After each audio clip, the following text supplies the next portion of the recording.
Hello everyone. Today we are going to discuss Grade 11 Science Unit 7 Acids, Bases and Salts. Acids. What is an acid? An acid is a compound that releases hydrogen ions, that is H plus ions. For example, when you think of hydrochloric acid, it releases the H plus ion and the Cl minus ion. So this is an acid. Acids used in day-to-day life. In our day-to-day life, we come across many acids. For example, lime, vinegar, curd, and yogurt. Physical properties of acids. Acids have different physical properties. It has a pH value less than 7. And also, when we take a litmus paper indicator, it turns the blue litmus paper into red.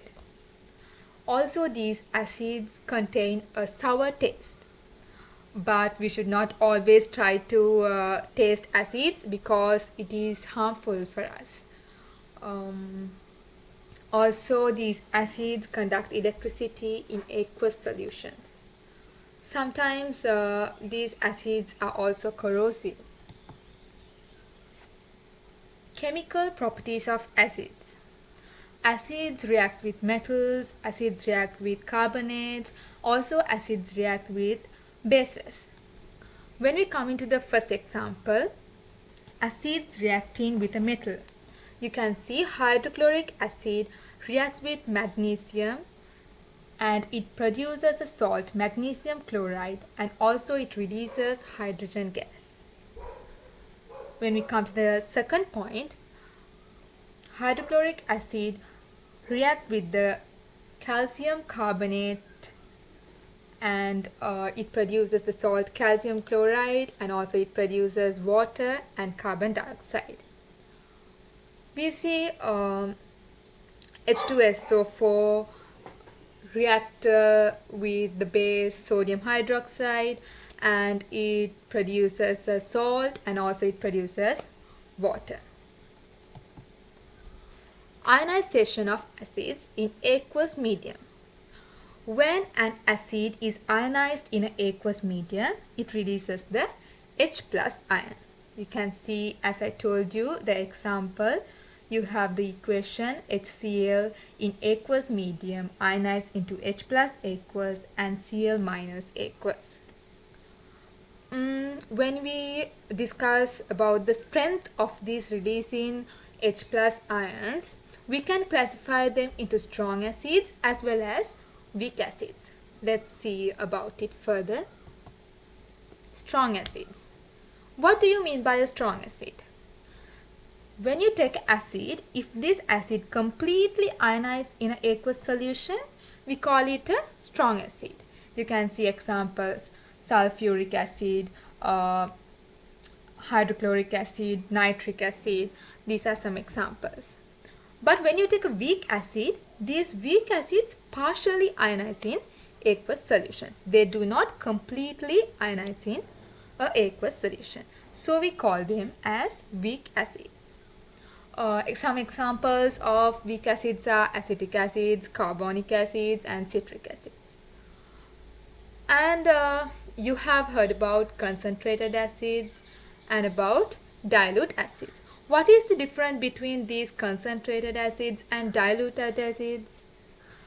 Concentrated acids have more acid molecules, while these diluted acids have less acid molecules. For example, think that you are making a lime juice. You take a lime and you add a cup of water. So then the concentration is high. For the same lime, you add 2 cups of water. What happens? The concentration of lime, the lime taste reduces. So when we go on adding water, the concentration of acids reduces. So how can we dilute a concentrated acid? We know that we dilute acids by adding water. But while adding water, when we dilute acids, there is a process to do this. For example, if you directly take the water and add it into the acid, it can cause a severe burning. So the correct method of diluting a concentrated acid is adding the acid to the water, not water to acid. Uses of some acids. We are going to see some uses of acids. Hydrochloric acid is used to remove rust from steel, to prepare gelatin from bony materials, and we use sulfuric acid as battery acid. We use it for drying gases.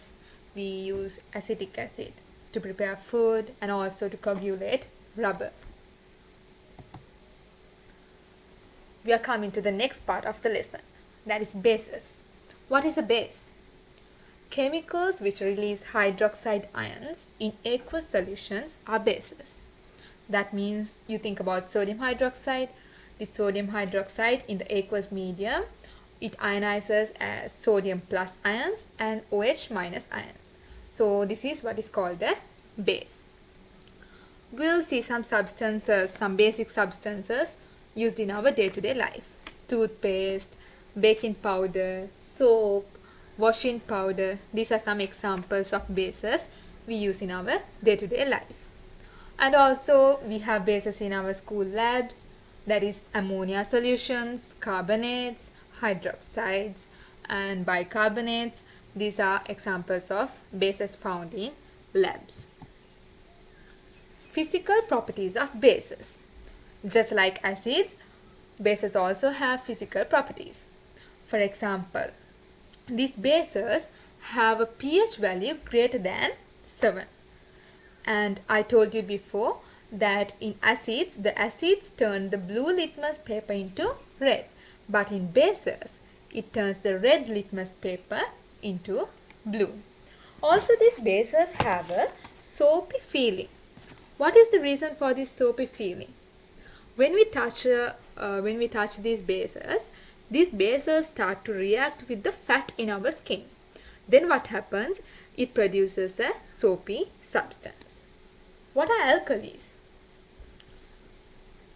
Water-soluble bases are called alkalis. That means there are some bases which are soluble in water.